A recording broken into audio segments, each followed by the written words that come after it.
This is Governor Bobber. I like Good Day Doctors. George Allen here. Good day, doctors.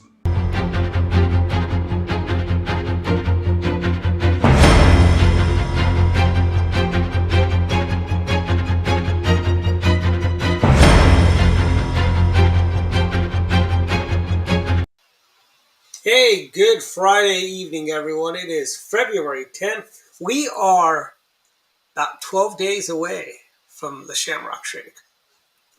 12 days. And you can always go to dwightsworld.com, and I've got a running clock on there, cutting it down to the second. Watch this, a refresher. It's like, yeah. By the way, they had, I was over at the Giant, and they had pumpkin spice tasty cake crumpets. They still have those? Mm-hmm. Yeah, I've been kind of tempted in the past to do something about that, but I thought I'll just skip that for now. Mm-hmm. And it's been a busy week for news and information this week. It's almost time if you're going to start gardening, if you're going to start your plants from seeds, or do what I do, go to the nursery and buy them. Then when they die, you go back to the nursery and buy some more. But if you're going to start your plants from seed, start planting this week. If you're going to start from seeds. Yeah, well, and we've had a couple of days that have been very spring-like. Well, the crocuses are out. I noticed that this morning. That happens. I mean, all you need is a few days like this, and the crocuses thing, all of a sudden, they think it's like March or April, and they start popping out. I mean, that's... And they don't die either. They'll just wither away, and they'll come back. Yeah, I mean, those are annuals. I mean, my mother loved crocuses. I mean, that's one of the things. So it's like, yeah, you just see them pop up, and they have their season, and it's always interesting to see how different plants and vegetables have just kind of different seasons. And I'm not sure if it's fake news or something. I just saw this on YouTube once. Saffron. They say saffron is the stuff from inside of the crocus, the yellow part. That's what they make saffron out of. That does not seem right. Saffron has a smell to it. I don't think those things have smells to them. Something I don't think I've ever tried to smell a crocus in all my years. Never really thought about it. There's no smell to the crocus. That's why nobody smells them. But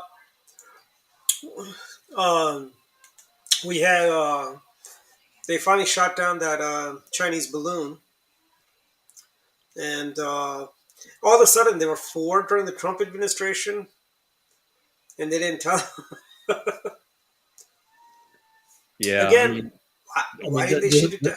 Does any of this really surprise you, though, that the Chinese have been spying on us like this? No, and we found out they've been spying on the Vietnamese, the Indians, the Japanese. They've been flying these balloons all over the place. Yeah, I mean, there's no telling how many of these balloons they actually have, and where exactly they all are. These kind of things are not that easy to track, but the whole Chinese thing about it was a weather balloon that was blown off course at first. It was like, come on. I think we should just send a bunch of U-2s over China, but not with this administration. This administration is not capable of doing anything like that. Well, yeah, I mean, their reaction to this initially it's kind of like, well, we don't really want to do anything because we don't want to hurt our relationship with China. It's like, whose country is this? What are you guys talking about? I think this administration is suffering from battered wife syndrome. The Chinese are not our friends. They just keep this administration keeps going back to China time and time again, thinking if we're just a little bit nicer to them, they'll be nicer back to us. And that's really a shame. A real shame, frankly, because they have they're not that nice to us. I think when China comes, we really need to look at containment again as a policy for China, keeping them contained. The head of council on foreign relation, Rick Haas, was on Brian Kilmeade's show last week or the week before, and he made an interesting point how Japan is ready to arm up and challenge China in the Pacific, which I think would be great to see more people, challenging the Chinese communists. Well, at least make them aware that they're not just going to sit back and let China try to run over things. I mean, there's no doubt that China has stepped up their kind of aggression, and all we have to do is look at what happened in Hong Kong. I mean, remember it wasn't really that long ago, right, that we were wearing kind of those free Hong Kong. Yeah, free Hong Kong. Yeah, what's happened? Yeah, no, they clamp down with their laws, and they jail any kind of dissident, anything like that. You really don't really allow for any protests, about the whole anniversary of Tiananmen Square. They repress their own people on COVID. People died as a result of that. I mean, this is just how different too policy changes with the change in administration. I think we've talked about this about a lot of different things, but the Trump policy, with a lot of things that happen around the world versus the Biden policy and the reactions, right? I mean, we've been watching this for, what is it now, 352 days in Ukraine. Yep. This is something that was unlikely to have occurred with Trump being in office, but Putin looks for an opening. He figures out, it's just Joe Biden and Democrats. What are they going to do? And they've just been, I don't know if you saw that. I mean, I think it was our Defense Department reported that, they estimate that the Russians have lost 180,000 people. Ukrainians have lost about 100,000, but the Russians just keep throwing people, right? I mean, this is in Ukraine, people voluntarily, took up arms to go fight. Yep. In Russia, they had to be conscripted, right? People went against it. I mean, I didn't even realize until this past week, I was reading the Wall Street Journal, that we were having this influx of Russian immigrants, people who were trying to get away from all of this. And so we're trying to find a way to help them get into this country and get away from all that. And also, here's the other thing about Vladimir Putin. For what it's worth, he basically dusted off Ho Chi Minh's playbook on, he thinks, like Ho Chi Minh, would have 15, 14-year-old kids. He'd send them out to die in the Vietnam War. And that's the next step probably for Putin. I mean, he's just setting basically bodies there, because they're running out of hardware. And it's funny, it looks like the Russian fabled military is just a fable, Yeah. I mean, and as you were saying, I mean, in essence, they're basically just throwing bodies at this thing. They, people who don't know what they're doing, but they're sacrificing their own citizens to just gain a little bit of territory. And so this has become an extremely long grind. And, if not for the population advantage that Russia has over Ukraine, they would be in big trouble by now, in all of the respects. But Putin keeps throwing these people out there. I mean, if I was in Russia, I'd definitely be in hiding or fleeing somewhere, so I wouldn't get thrown into this thing. Yeah, I agree. It's like, and I think we're at a year now, or coming up right on a year. Because I believe they started the war right after the Super Bowl last year. Yeah, it was like February. I think February 23 was they came. I think that was the last. I guess they rolled in on the 24th or something like that. But here we are. What is it? The 10th. So we're 2 weeks away from the 1 year anniversary, which is it'll be about 363 days or whatever 363 days longer than Putin thought. There's no doubt that Putin thought he was going to be able to roll in and get this wrapped up in a matter of days. But he's been surprised at the resolve of Ukraine and how much the West has pulled together to supply armaments, and training, to their. So it is remarkable. Here we are at almost a year, Mhm. and we haven't had any official NATO involvement, right? I mean, Yeah. these countries have been, giving them aid, but without having to put troops on the ground. hmm And I guess this is basically and we're not. There are no American troops on the ground. Also, that was the big concern everybody had. We're going to send troops there and blah blah blah. Uh, Look at this. The Ukrainians have beat back the mighty Russian army, or the fabled Russian army, I should say. It's, it's a testament to, and it's not going to get easier for Russia. It's only going to get harder from this point.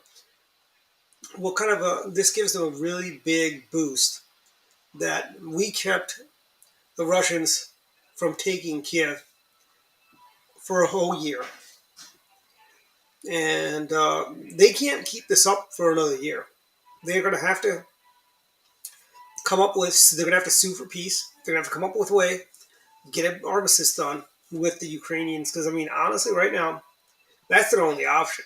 I mean, this war of attrition, they're going to lose this war of attrition because it's just a matter of time before Putin's health gives out on him. One enterprising general just decides to get creative and takes him out. Vladimir Putin, is on borrowed time now. This is becoming his Afghanistan, and that's why I think that's why we just keep giving support to the Ukrainians. We make sure that they keep keep the pressure on. We give them the tank. They've got German tanks are coming in, and so on. And and our tanks will get there when we actually have some to give them. So yes, just like we're also down to our cruise missile stockpile is not what it was either. They need. Yeah, they just need to go. They need to. The Pentagon has not bought new missiles in a while, and I think maybe it'd be nice if we had a nice stockpile of cruise missiles and tanks. Because the big challenge is going to come with China. I think, although I do think China might be like the Russians. Their army strength to project power could be very, very fabled, opposed to in reality. I think. I do think that China probably looks at what Russia's done in Ukraine and thinks that, everything that they've done, whatever, if we decide to do anything, we're not going to follow that playbook. Mm-hmm. You lose. I mean, China's got a huge population. They could probably throw, a ton of people at anything, but just throwing people at the problem in a war situation doesn't. It's kind of like Democrat policies on fixing the economy. Just throw money at it and that'll fix the problem. That's just we'll win this. We'll just throw some more people to die at this. They just keep doing it and it'll fix the problem. They'll do the exact same. And the Democrats do that with money.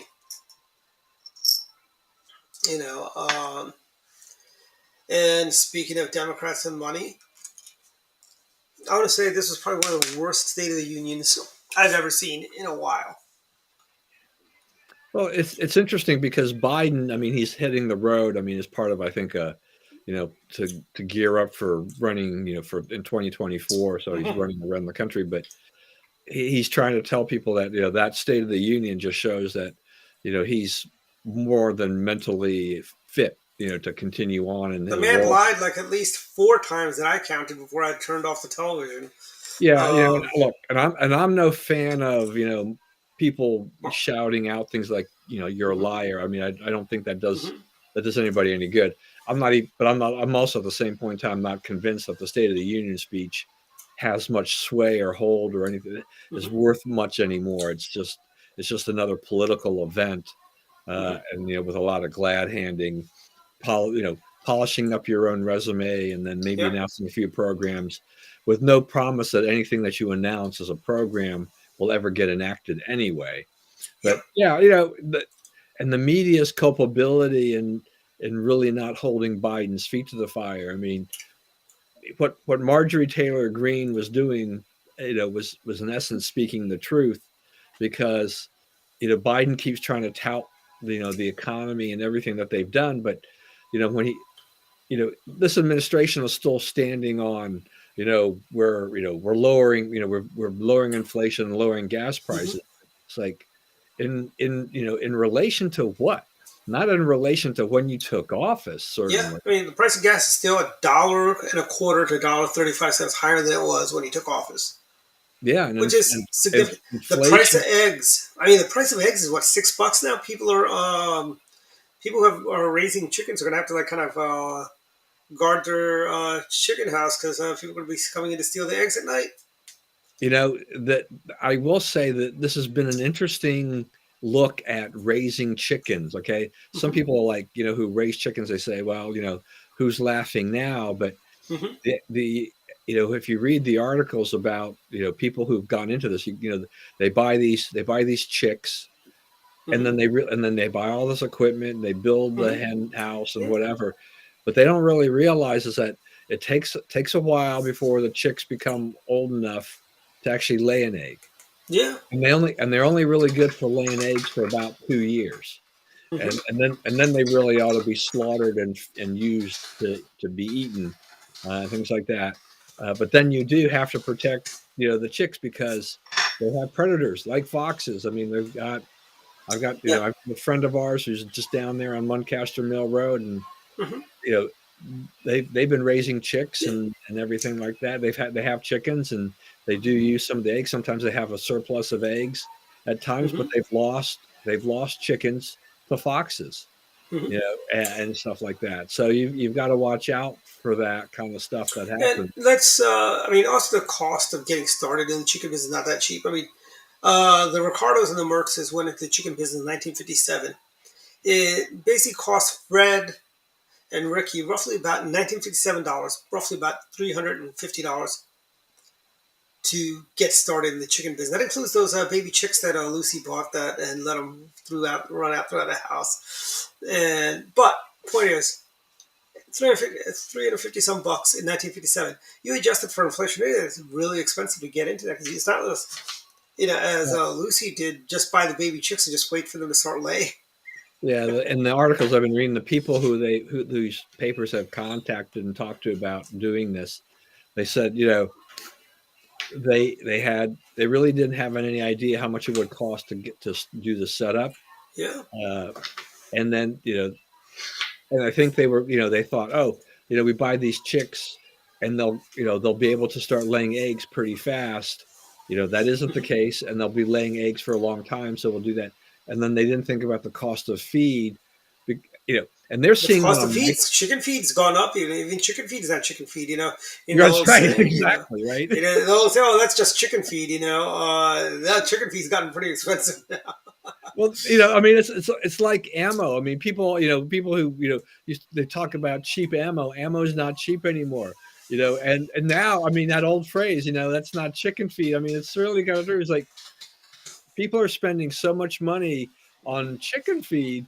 It's the cost. I tell you, they would be better off buying the eggs at a store than raising the chicks. Well, I tell you, a 40-pound bag of chicken feed is $16.29, which I think is still rather be high, and that's just like a generic. And then they have others that is like $29 for a 40-pound bag. So it's not cheap. And if you get the Purina start growth medicated chicken feed for chicks, it's only like it's only a 25-pound bag. It's $27, more than $1 a pound for pure feed. So it's not So people who amateurs, basically, which are a lot of people have gone into this, which happens with a lot of things, is just that they're not really benefiting much except the thrill, if you want to say, of having chickens around or getting a few eggs and stuff like that. But the economics of it, economics basically says go to Costco and buy their eggs. Yeah, and they're still high for even Costco standards. Are pretty high. And here's some other costs. Okay, a half a gallon of orange juice or grapefruit juice, which take your pick, $4.19. That is high. The larger jugs, one sale was $7.99. You know, the Tropicana, the larger jugs they have, I forget what the size of that is, 64 ounces maybe. That's $7.99 for that, and it's regular is $8.49. The prices are, I mean, a loaf of bread is $4.49. A loaf of bread, and that's not even like the fancy Pepperidge Farm kind stuff that I like.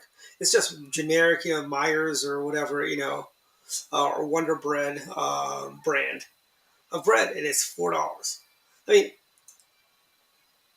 we can stomach the cost, you know, and we won't like it, but we'll buy it, and you know.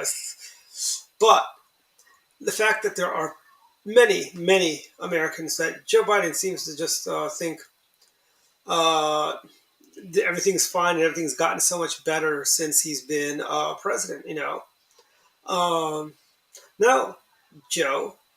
I mean, a half a gallon of ice cream is $6, and that's the sale price, Don. That's the sale price. And if I zoom in, I can tell you what the regular. Nope, they got the regular price covered up. But $5.99 for Breyers, $5.19 for Turkey Hill. Turkey Hill used to be the bargain basement ice cream, you know. And then you have the 2-liter bottles, Don. Not that I'm showing my age, but I remember you could buy like 6 of those for $5, like 88 cents each. You could buy, get a 2-liter bottle. And squirt sodas. I mean, 3 for $5 is their sale price. I mean, you buy Canada Dry for a 6-pack of the bottles that aren't even 16-ounce bottles anymore. $6.49. You know, it's people are just, you know, not gonna spend money on stuff like that, on these luxury items. And I read somewhere there's a shortage of Diet Coke Zero. I mean, Coke Zero. There's a shortage. And I realized that when I went to the Giant to get a bottle when I was over down by Goddard. No Coke Zeros. No Diet Cokes either. Yeah, I mean, we're still have. I mean, you mentioned orange juice. I mean, I think there was a report just the other day about the expectations for the orange crop in Florida. They're going to have a big problem, and so if you think it's expensive now, just wait. It's going to skyrocket.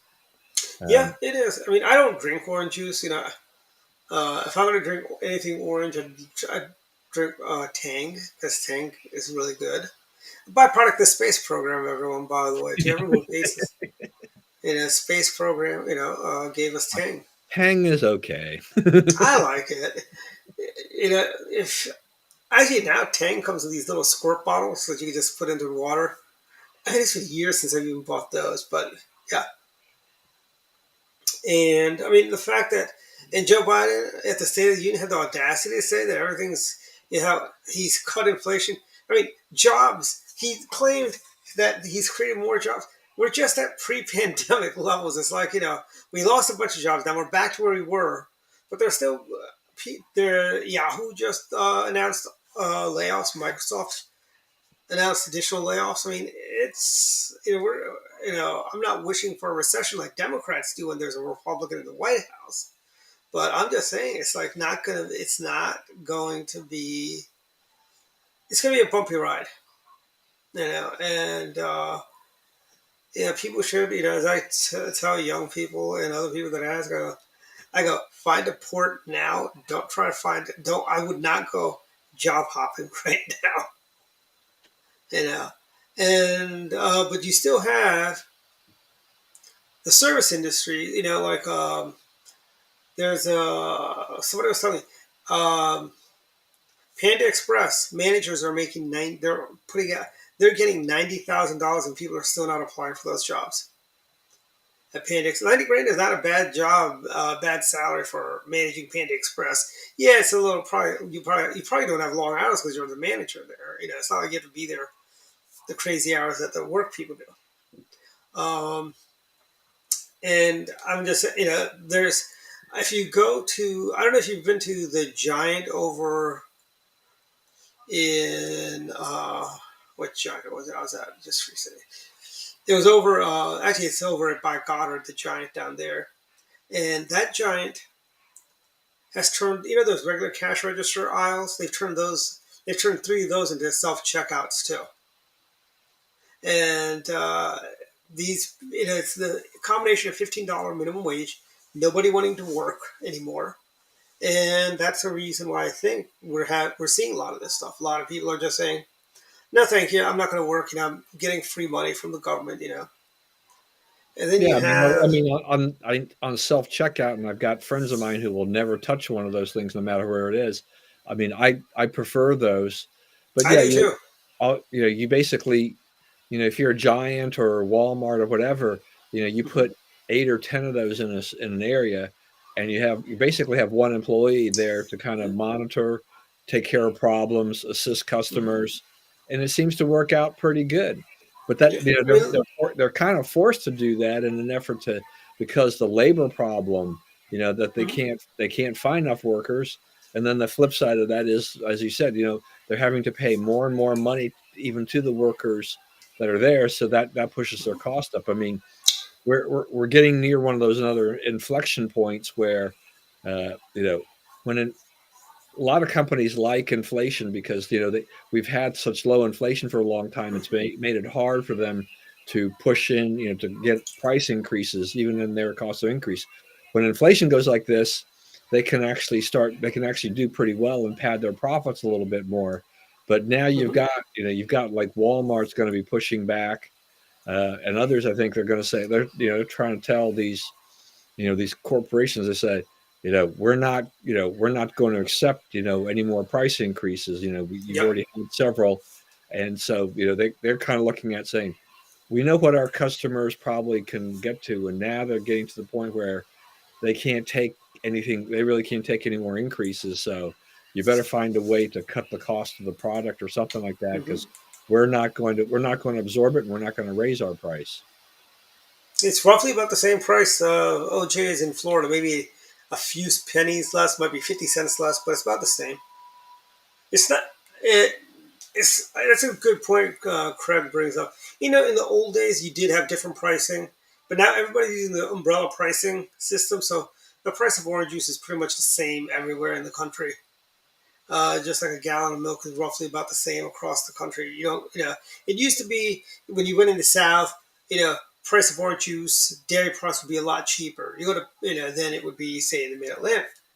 Now it's all about the same because they manufacture. Everyone's learned, hey, what we just, why don't we charge this, the high prices all over the country? You know, Yeah. I mean, they can, I mean, back in the old days, things were not as computerized. I mean, yeah, we can all we can sit around and look up prices for just about anything on any site. I mean, any grocery site or whatever. yep, You can hmm, do comparison, you get an idea. So everybody's checking competitors' prices on yeah, everything. So I think that helps make it somewhat more competitive in the long run. But hmm, you can, if even if your cost of transportation is lower and whatever, you can probably still charge hmm, something closer to a market rate what's going on elsewhere if that's what hmm. you do. So And yeah, I mean, and a lot of these people are going over to, like, you know, Nikon and Mac, Apple, and everyone, you know, where the price is exactly the same everywhere. It's not like it's a Nikon camera costs the same at, well, they're not around, but Pen Camera, and then if you go to Rick's camera, it's the exact same price. It's not like, you know, it's going to be a different price. You know, well, in the old days, you could go to W Bell, it'd be one price. You go to the best company, it'd be another price.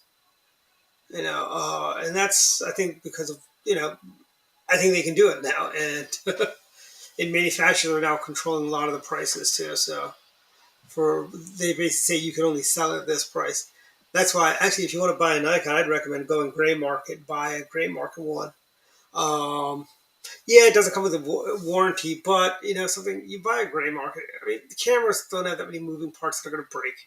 You'll get good life out of them. You know, with the prices of things, and it just goes back to how out of touch Joe Biden is. You know, he actually thinks things are getting better. You know, and oh, let's see.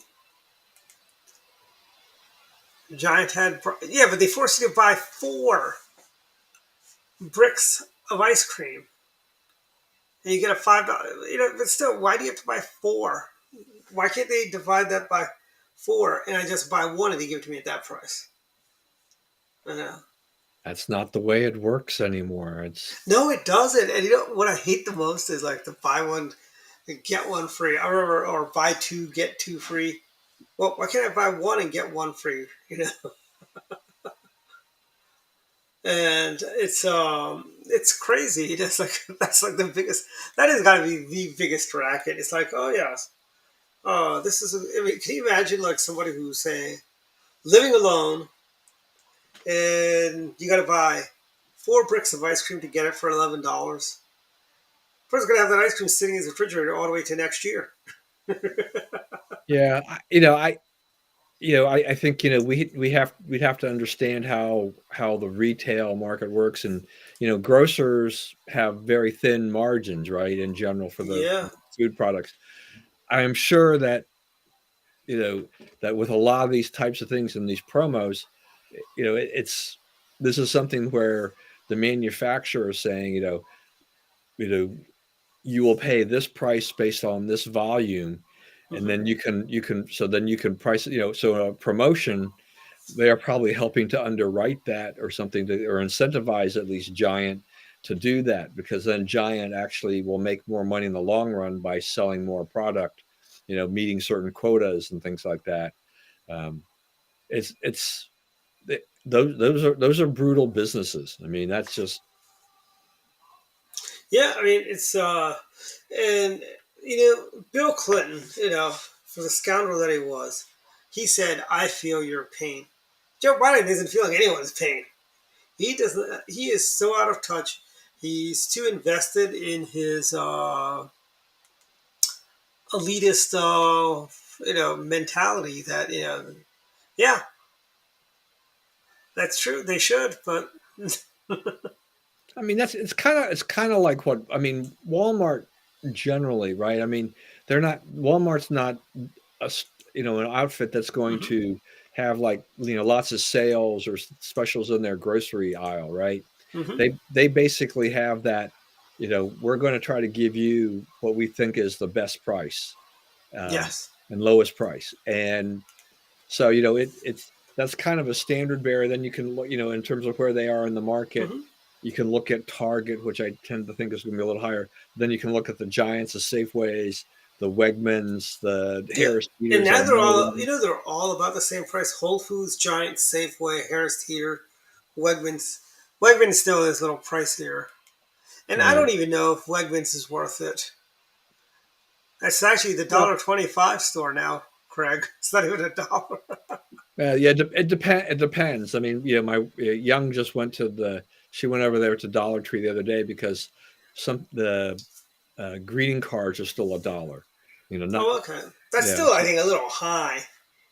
I think I don't know. Maybe it's just and Well, even for the cheapness of the products that Dollar Tree and these other dollar stores yeah. sell stuff for, is that their costs were even going up, Oh. so they needed to get some breathing room back into their Uh-huh. profit margins. As I bought Craig's my talking niece about, dollar a stores got graduate. some good bargains. It's true. There are a lot of people who are in that kind of that lower part of the economic scale, right? What Mhm. do?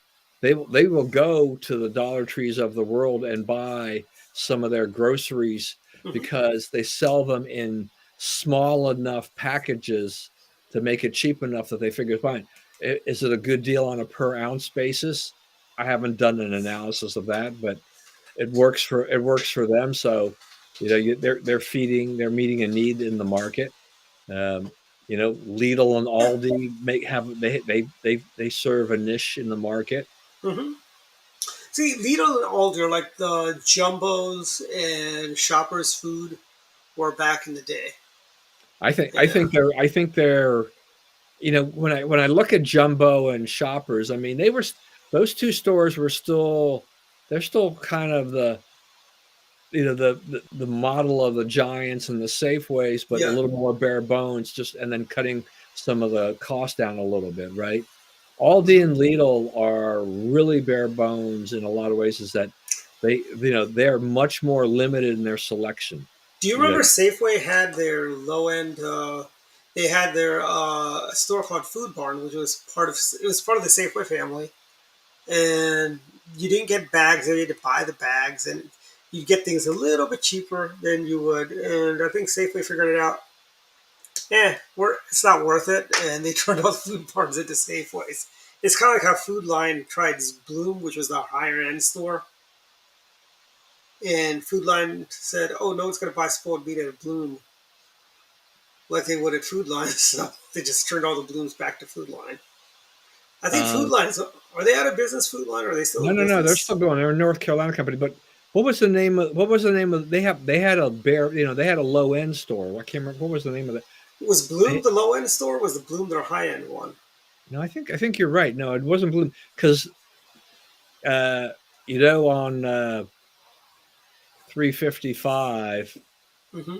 If you're right by Walnut Hill area, right by where the MBA Express is, Yeah. Mm-hmm. they converted. Yeah, it was something else. It was a Food Line. Then it became something else. It was like an off brand. It was their cheap brand store. Mm-hmm. I can't. But they closed that down. I don't think there's anything there now. No, it's not. And I tell you, yeah, well, that's great that Lidl's coming there.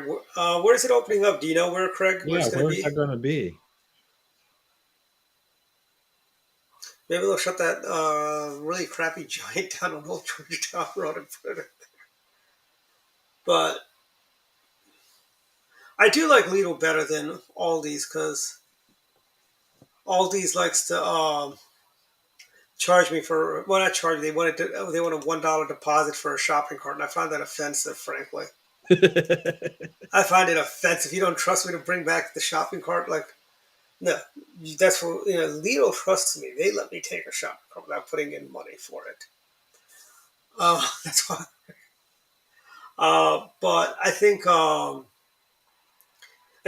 basically, if the State of the Union proved anything, it just proved how out of touch and mentally deranged Joe Biden is as a president. Frankly, he was out of touch he was wrong on everything. And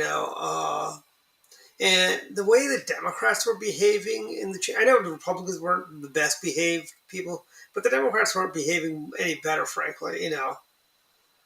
Okay, And I've been looking this up, so here I have to interrupt. The store that was called was Bottom Dollar. Bottom Dollar, yeah. Was that okay? I had to look that up because it was bugging the heck out of me. Yeah, I understand. Do you remember there was another grocery store called Plus? Just Plus? So it was right there on Georgia Avenue where there's a Lotte now. That's where it used to be on Georgia Avenue. Because after Plus closed down, Scans came in there, the furniture store. Oh, that would have. I mean, the Scan was there when I was a kid. The Scan. Maybe the Plus Scan furniture store eventually turned into the Outback and Carrabba's. It was on that end. Okay, the Plus was where the Lotte is. Yeah, and where the Lotte is and everything like that, there used to be a. Was there a Track Auto there? Track Auto there. Maybe it was up where the Kohl's is. Maybe that's where the Plus was. Well, A&P they went to their Super Fresh brand over there, and we've seen a lot of different things, right? I mean, we've seen just lots of different variations. Yeah. Some have come, some have gone. But there was a Plus right on. Where was the Chrysler dealer on Georgia Avenue? Chrysler. Is that what? There was a Chrysler dealer. Glenmont. You mean in Wheaton? No, Glenmont. It was Glenmont Chrysler Plymouth. Oh. I want to say, was it by it was near the cemetery. Is that where the Kmart came in, maybe? Kmart was, I don't know. Kmart was there. I know the Kmart was there when I moved to that area in '85. Okay. I'm trying to think. Because the dealership was there too in the '80s too. Huh. Yeah, I don't know. That you. I want to say maybe that tractor place where that there's a well, it's not even that anymore. That's called. But there used to be a place you could rent like tractors and stuff like that. Like was it a U-Haul? What was it, a U-Haul rental place or something like that? But that may have been it, what it was. It was like near the Vitro plant, which is now BASF is there now, I think. Yeah, well, what the old Vitro was over there, I mean, that became a Home Depot eventually too, Oh, is right? that what? I thought BASF moved into the old Vitro plant. Well, I think I think they had somebody else may have gone around. I mean, Home Depot is right in that same area, though, right? I mean, Yeah, yeah. they took up the bigger space. Hmm. Yeah, I don't know. That's I'm going to have to think about that dealership though, boy. Because I remember the one in Wheaton, but I don't remember the other one.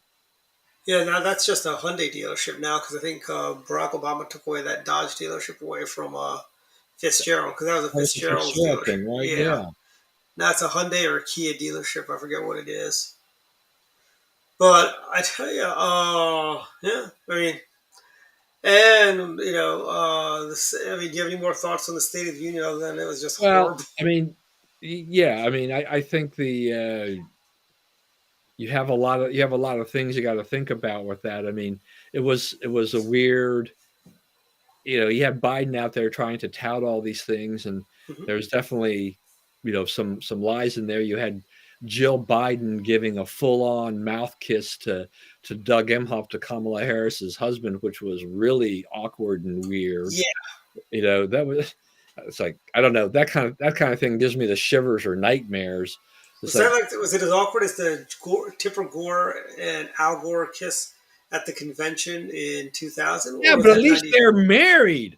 That's true. That is true. That is true. It's like Not anymore, though. what is the president's wife doing kissing on the mouth? The vice president's husband. Yes, Craig, you are right. Governor Sanders gave a great rebuttal. I mean, the response was, I mean, she made some great points. How Yeah, she believed. it's interesting with Sarah Sanders because you know I I looked at it in one way to the kind of a subliminal message there about the need for new leadership. So I'm thinking like in my thinking it's like new leadership, not Donald Trump. You know, Yeah. on Well, the the other polls hand, already apparently have. the left looked at it as saying like when she mentioned about we have to get away from the crazy. They also thought about that she was referring to Donald Trump. And then we had Trump using True Social to be to come out with his message like he's some big victim of things and stuff like that. And I'm like, I don't know. I just get so tired of some of that. But she Mhm. was good. I mean, I was I was surprised at first when she was selected to do it, but I think she did do a good job. And she went after the Democrats Mhm. and all of this, and I think that's what has to happen with that. And you know how effective that is. Those kind of things are when the Democrats, by and large, are having a cow. They can't believe that she said all that and she did all that. Yeah, it's like it's like it really. I mean, it's just false indignation on the Democrats for they really get indignant very easily about stuff. I mean, if you said, I mean, these people they still get riled up and angry about President Reagan. President Reagan has been gone for over 10 years, and they're still all in an outrage. And I don't get it. The angry Democrats, it just makes no sense at all to me, frankly. Also, a little footnote in Maryland history. It looks like our nominee for governor has moved to Pennsylvania to be chief of staff for Doug Mastriano. Congratulations, Dan Cox. We wish you all the best in the Quaker state. And the lieutenant governor has left the Republican Party to start a new party, the Schiaparelli Party. I don't know. She's starting her own party now. So our nominees for governor. This is the fastest, I think, in memory that our nominees. No, all of our nominees in the past stayed in the state after they lost. Dan's moved on. Gordana has left the party, not the state. and it's amusing a little bit, with that. And I would say, well, Well, that is. maybe if Dan Cox, takes up residence in Pennsylvania, and maybe he'll run for governor. Well, I think he has to be. He has to be a resident of Pennsylvania to be chief of staff for what's his name.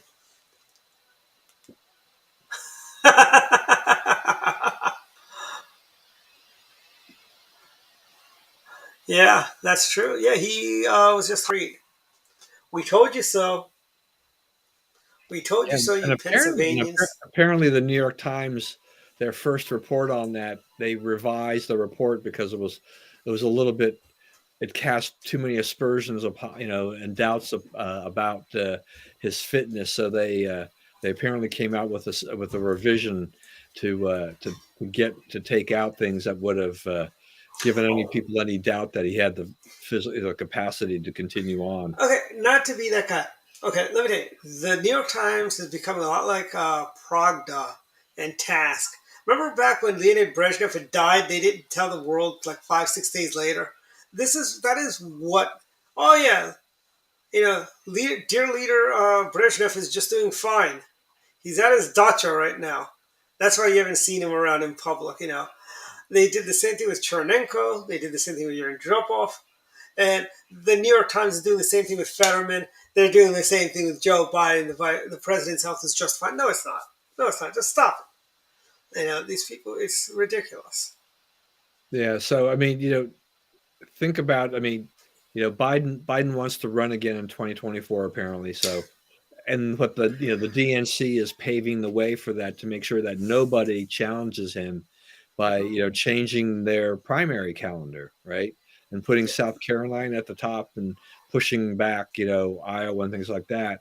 And, this isn't sitting well with a lot of Democrats in terms of what they're doing there. And I don't know. I mean, I don't, the Republicans aren't making any changes in their calendar, but. Yeah. Well, you know how expensive this is going to be for like states like New Hampshire? You're going to have to have 2 primaries. You're going to have the Republican primary in its normal time. Then the Democrats' primary is going to come up. I think the Democrat Party should be charged by the state of New Hampshire to cost to run 2 primaries. Frankly. Yeah, I mean that's.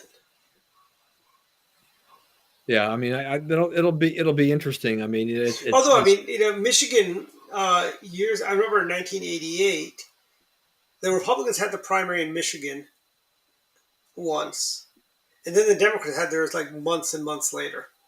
So it's not unheard of, but I still think it makes more sense. I mean, the calendar doesn't always line up to say the Republicans, unlike a general election when everything's at the same time. This is not the primary schedule is very different. They don't run concurrently like that. So that's the way it goes. And some states still have a caucus versus a primary. Then states like Texas have both. Texas has a caucus and a primary. Yeah, and then if you're but part of the thing too is that this whole kind of politically correct movement and left wing kind of stuff by Democrats. One of the reasons too that they wanted to get away from Iowa is because all these progressive leftists in the party feel that Iowa is like it's too white, right? Mm-hmm. It's not representing the diversity of the party. All this diversity nonsense that keeps creeping into everywhere. It's just ridiculous.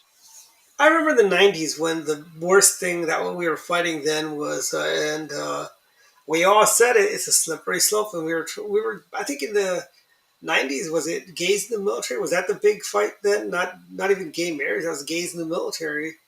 And we basically, put up the good fight. But then, even some of our Republican friends, decided it's not so bad. Don't ask, don't tell. And then the next thing you know, we got civil unions. Then they want gay marriage, and now they want this whole. It's like now we're at the LGBTQZ whatever, and these transgender and all this other stuff. I mean, Disney has lost a lot of money. When they've gone woke, they've gone broke. I mean, you think Bob Iger would jump in there? I mean, the Proud Family I didn't even realize that was a thing, but I saw a clip on Fox. I was outraged. What do they talk about? I mean, this is Disney, the network, the folks that gave us with the Witch Mountain series. It gave us. Well, I didn't like Old Yeller, but a lot of people seem to like Old Yeller. I didn't like Old Yeller. Well, I know that the Fox News website, there was a opinion piece on there by a woman who talked about, going to Disney with her, taking her family and everything like this, but it was hard because just things that we were used to that have been icons of the park have either been changed or there's warning. They'll be like, this does not reflect our feelings anymore. Kind of Do they have like warning signs, like because it might be insensitive or whatever. I mean, I think she was talking about there was the bibbidi bobbidi boo. It was a place where girls, I guess, could do like makeup or whatever and do little fairy things or whatever, and they've completely changed it. I mean, they've become so sensitive to these cultural, social justice people and all this attack on our culture that it's like you can't do any of these things anymore. It's absolutely ridiculous. Yeah, I mean, Didn't Apple, they have like a look there. I mean, look at all those Disney things that we knew. yeah? You cannot air. I mean, Bambi and all these things. If they're going to do anything, they're trying to distance themselves from the classics, or reboot them, like you're talking about, even like a cartoon like the Proud Family, and make them update them to reflect all these other new cultural norms that are going on out there. Hey, do you think they have a trigger warning outside the American Adventure section at Epcot? We're gonna be saying you're gonna see nice things about America. Do you think they have trigger warnings? Next time I go to Florida, I may just go down there just to see if they have the trigger warnings listed there. Yeah, I don't know if you saw this. I mean, it's a little bit. There's a player for the Brooklyn Nets, and they had won a game just the other night, and they were kind of joking around, and there'd just been the NBA trade line had just passed, and there had been some changes in some of the players, and there had been a reference to like, oh yeah, these new guys, there are some good looking guys, and one of the other players is like, it's like, oh, we've always had good looking guys, no homo, or something like that, and by using that, he got fined $40,000 by the NBA because that's an epithet. That's a gay epithet, right? Slur. Yes. $40,000. Okay. He's now had to apologize. He's out $40,000. Probably not the best use of words in today's culture, but at the same point in time, I mean, he wasn't really. He was just throwing that out there. And how do we know he wasn't? He was not shortening it for Homo sapien.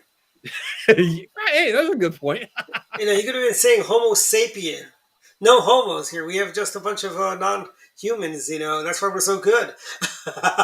and you gotta love it too, because the players are, most of these players are black, right? Yeah. They're also being accused of being being anti-gay and doing all these things. There isn't anyone who you just can't say anything. You can't do anything. It's just And here's something else for you. The way these people carry on. I mean, by the way, the New York Islanders. Thank you for standing up to the collective, which is the NHL, by saying we will not comply with your demands of wearing a pride shirt. Yes. For the Pride night. Yes. Yeah. They are like Captain Picard standing up to the Borg. I was surprised because these sports leagues have just caved in big time, right? Oh yeah.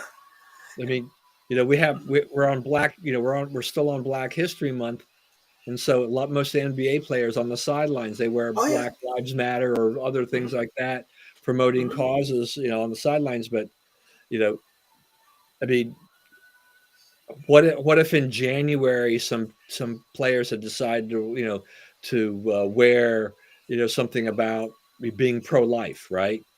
You Hmm. know that type of thing. No, there's no way they would have been allowed to do that. Yeah. I mean, remember Tim Tebow?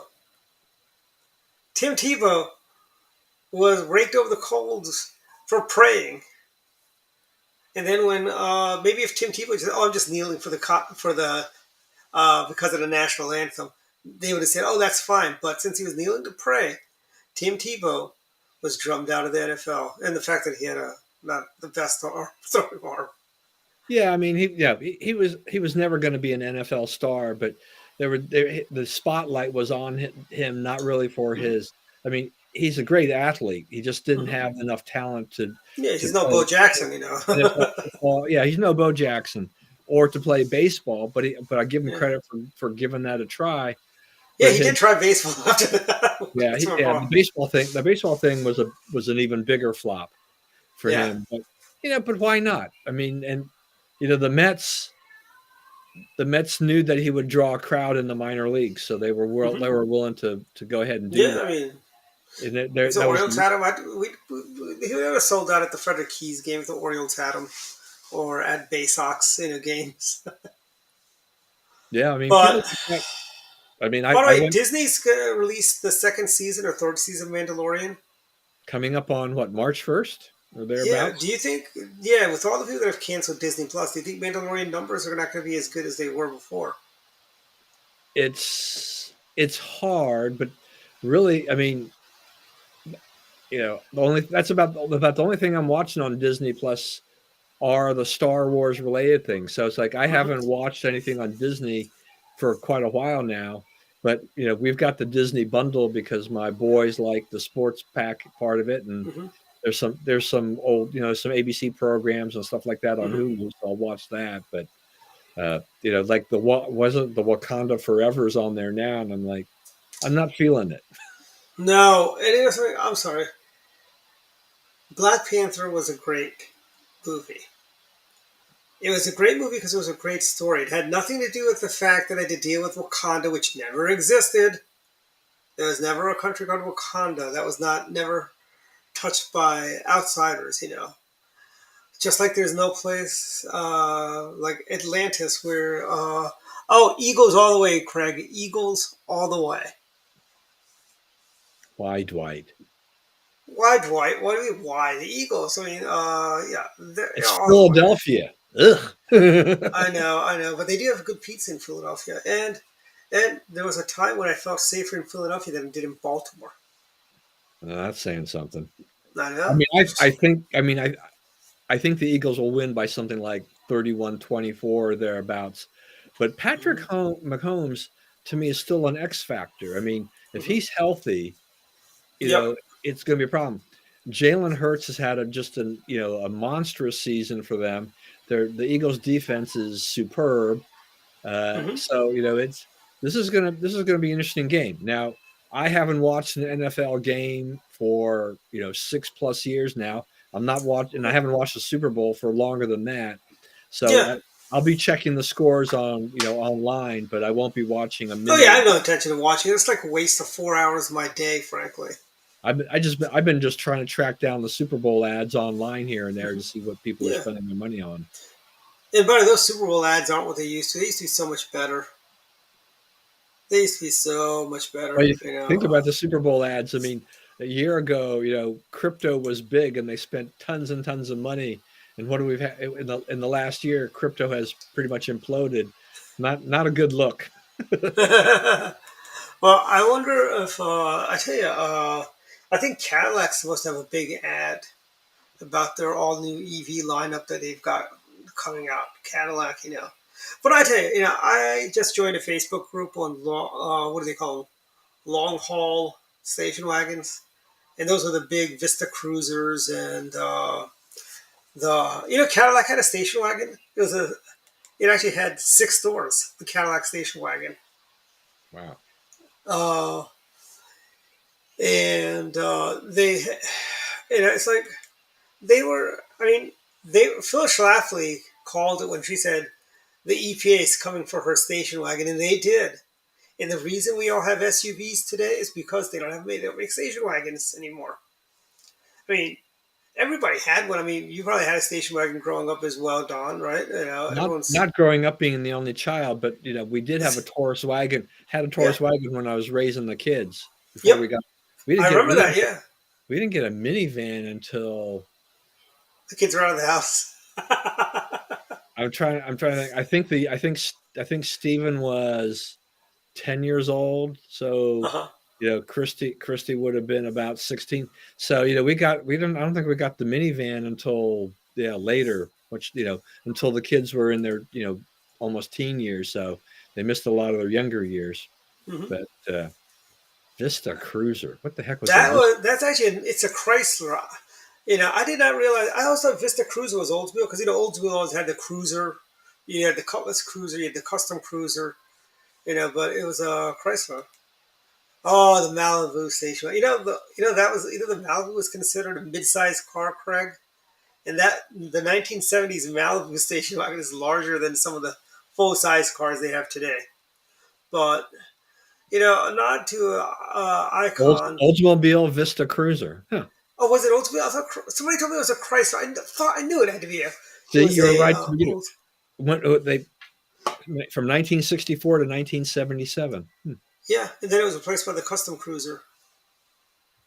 And then they had the little baby station wagons, the Cutlass Cruisers, which was the small one. Ah, yes. And Mercury had this one. I forget what it was. It was I don't know exactly what the name of it, but Mercury and even Chevrolet had the Caprice Cruiser. Caprice Classic station wagon, where the tailgate would go underneath, it like slide under. I think they called those the clamshell cars because the top would go into the roof and the bottom would go underneath the car. So the tailgate, it was that was a great era in cars. I loved Herb Gordon's. They had the best service department around for cars. Now Herb Gordon's is gone. Only family-owned dealership I think that's around is really Sport Chevrolet from the old era of cars. Then you got the mega dealers like Dark Cars, which are technically, yes, it's a family, and you got King Pontiac and but Fitzgerald and those guys. Those like the mega ownership groups and stuff like that. Fox Nation and Auto Nation or whatever it is. By the way, never buy a car from Auto Nation. They're all a bunch of crooks. I will say one thing about this car discussion. It shows how old we are. I know, isn't it? Yeah. Including Craig. Yeah. And I tell you, Phyllis Schloss was right. They came for our station wagons. Now they're coming for our SUVs. And the reason, a lot of people say, why do they have a big SUV? Because I need the space. Just remember, we used to take your Taurus. We'd fill it up with stuff on AIM trips. We'd have boxes and you could load that thing off, and now you load up an SUV or a minivan, Right. But that's the way the world is, But we're at final thoughts. We're about to go into extra innings again. Speaking of extra innings, we don't need to go to 8:30 or anything again. That was I remember we used to do this show for 3 hours in the past. Yeah, like a 3-hour show. I'm too old and I get too tired. Yeah, I hear you. So final thoughts, Don. Go. Final thoughts. Thoughts and prayers to the people in Turkey and Syria. This double earthquake whammy that they've had has been terrible. Over 21,000 dead at the last count, and it's going to continue to grow. The destruction is horrendous. The pictures of people that are actually holding the hands of their dead loved ones that are still under the rubble, those are heartbreaking. The stories are heartbreaking to see all of this. I don't know whether or not the Turkish President Erdogan how he's going to navigate this. He's actually got an election, I guess, coming up, and so this may affect the election to a certain extent. I don't know, but more, it has been it's been great to see the efforts by so many people providing so much in goods and whatever, just relief efforts that have been underway to try to help these people because they need it. Politics have got to just be put aside. We have got to help these people Oh yeah, rebuild absolutely. and just get what they need to survive at this point in time. And as I understand, the weather's pretty cold at this time, so that Yeah. another factor that's also affecting them at this point in time. So that's one thing. We chatted a little bit about this in the before the show started about kind of AI. So Google is going they're launching Bard at some point and want to compete a little bit with Chat GPT, which Microsoft took a position in, some investment in, and has been putting it as part of their Bing search engine and stuff like that. So people and they've lined that up. So this will be Mhm. interesting. Well, Google's AI, it got a math problem wrong. Yeah, they did. They had some things that they did wrong. It was not the best launch, and I understood they lost they as a result of their kind of botched launch. The stock lost 160 billion dollars in Mhm. market value or something like that. So that was kind of crazy. Hey, Uh, Google, maybe you didn't fire some of your developers. Yeah, your marketing people, somebody goofed that up big time. I did see this article or there was an op-ed in the Wall Street Journal this past week about California and the legal pot business, and I thought this was interesting because I've never been in favor of this, legalizing Yeah. marijuana deal, and it hasn't. One of the promises or one of the was that by making this thing, by making pot legal, it Mhm. would wipe out the illegal trade, right? Why? But it hasn't happened No. with the taxes and regulation on legal pot. It has actually made the illegal pot business, the black market, has thrived. Mhm. So much so that Curaleaf, which has had a very big operation in California, is pulling out because they can't make any money selling pot legally. So it's And just yeah. California is showing that they've totally messed this whole thing up.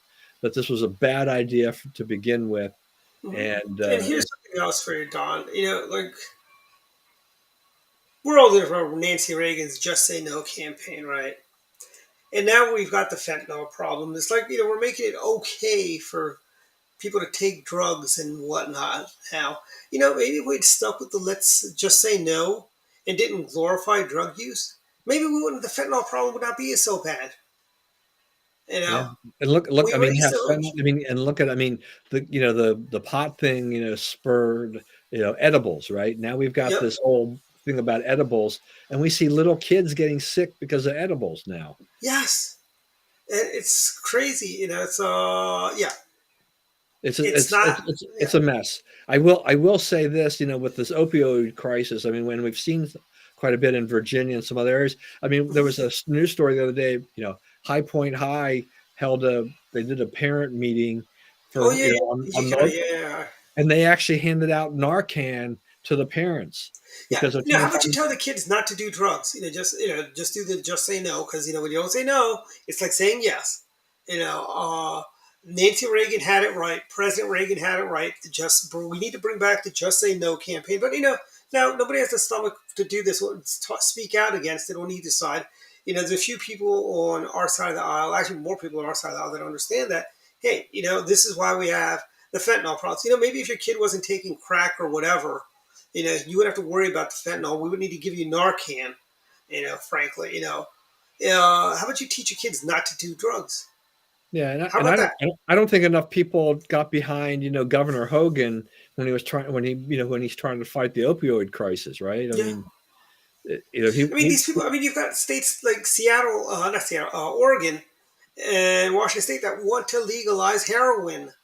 They want to have safe sites where they can go shoot up their heroin so they can have Narcan. I'm sorry, no, no. These people they're part of the problem also. Don't give me boo hoo these addicts. They did. It's not their fault. Yes, it is their fault. Who's told them to start using drugs? You know, I'm sorry. It is. I am going to blame drug addicts also. Frankly, it is their fault. You made the choice to experiment, and look where you are now. You know, Yeah. It's maybe harsh. People don't want to hear that, but I'm sorry. It's crazy. It's like it's like things that were not socially acceptable 20 years ago or even 10 years ago, or now it's just like and now we're the pariahs for having traditional values and saying drugs are bad.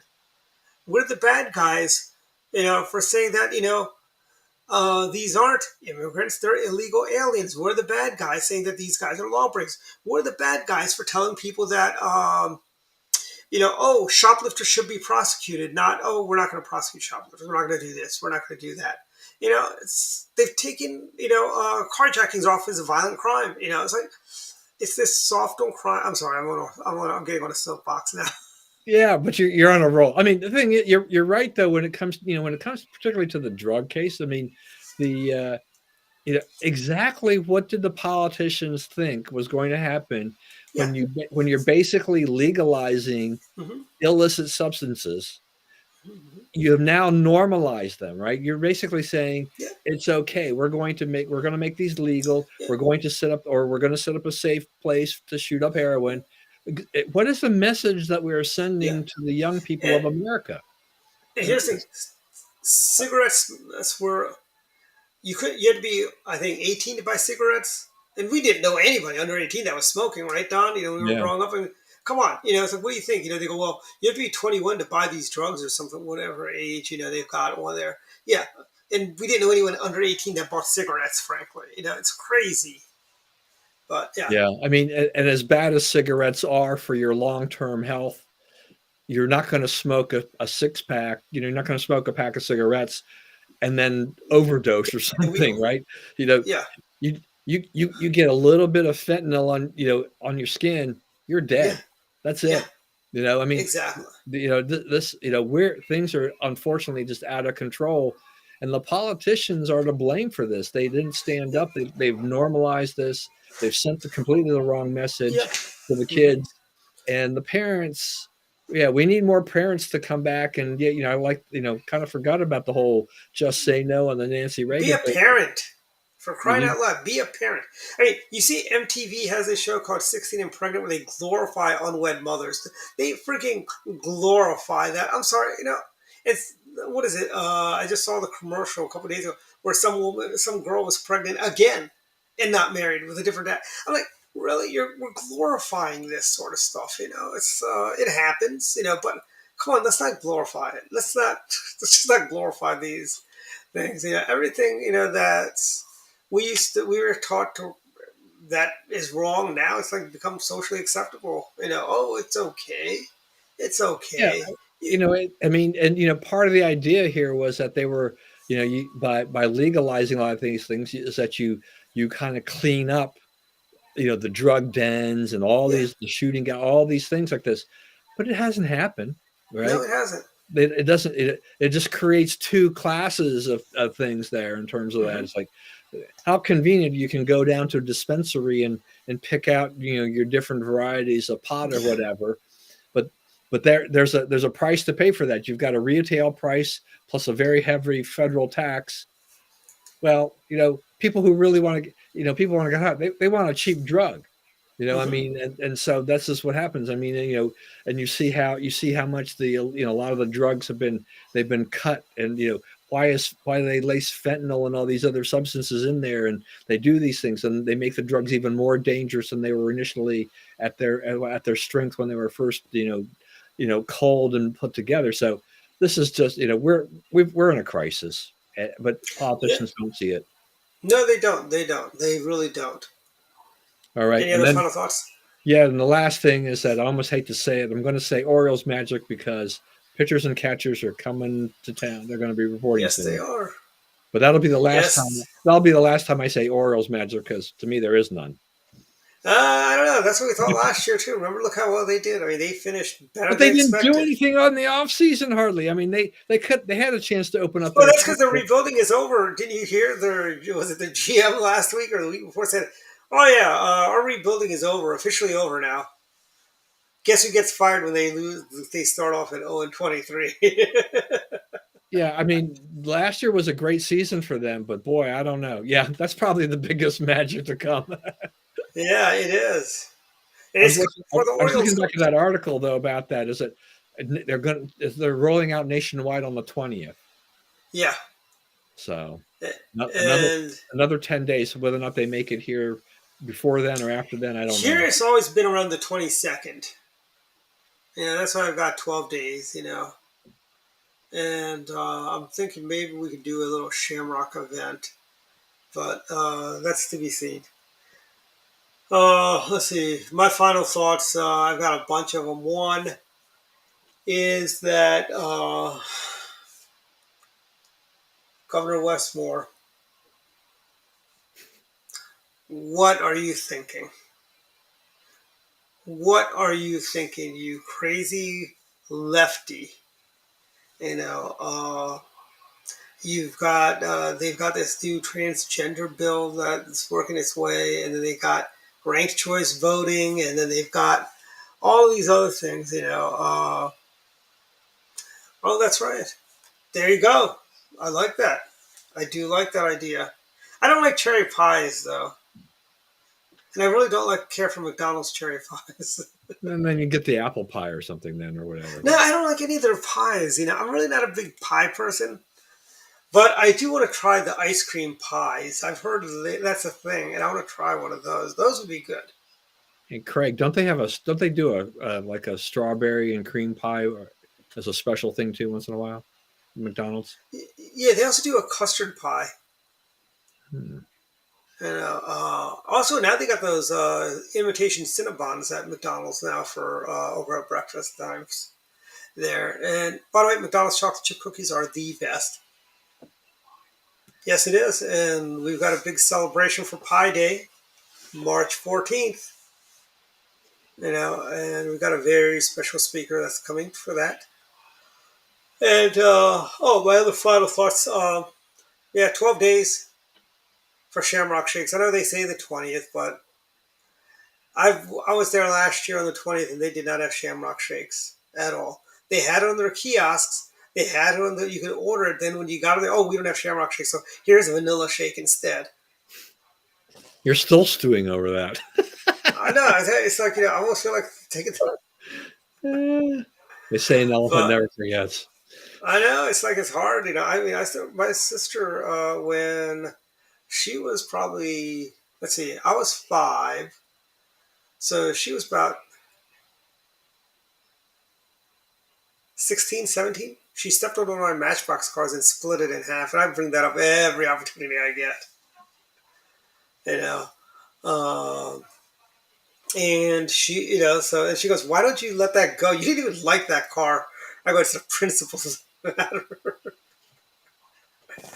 But I remember I was telling Nikita that I go, "Your mom's got big feet. You better watch." I think my sister was telling her to clean her room. And I go, "Yeah, Nikita, you better clean the room because your mom's got big feet. She walks in, she'll start cracking your toys in half and stuff like that." My other final thought is, let's see, CPAC starts March 1. Also, Charles County has their Lincoln Reagan dinner on March 1st. It's in Waldorf. Their speaker is Colonel Allen West. And go buy a ticket. Go to the Charles County Republican Central Committee's website. Buy a ticket. They're a crazy, crazy, crazy low price of $100. Go on, support James and the Charles County GOP. They do a lot of hard work down there. They got some great candidates down there. So go support Charles County. And my final thoughts is everybody. I was just what do you call it? I don't know how this popped up, but on YouTube. And when Craig mentioned the Waltons, that's what got me thinking. Because the Waltons created Falcon Crest, the ex Mrs. Reagan's series, Jane Wyman, Falcon Crest, and I was on YouTube, and once evidently this whole what is it? It was on for like a million years, and they condensed the season in 5 minutes, which I thought was hilarious. But I was never old enough to stay up late enough to watch, and then when I was old enough to stay up to watch, I didn't want to watch it.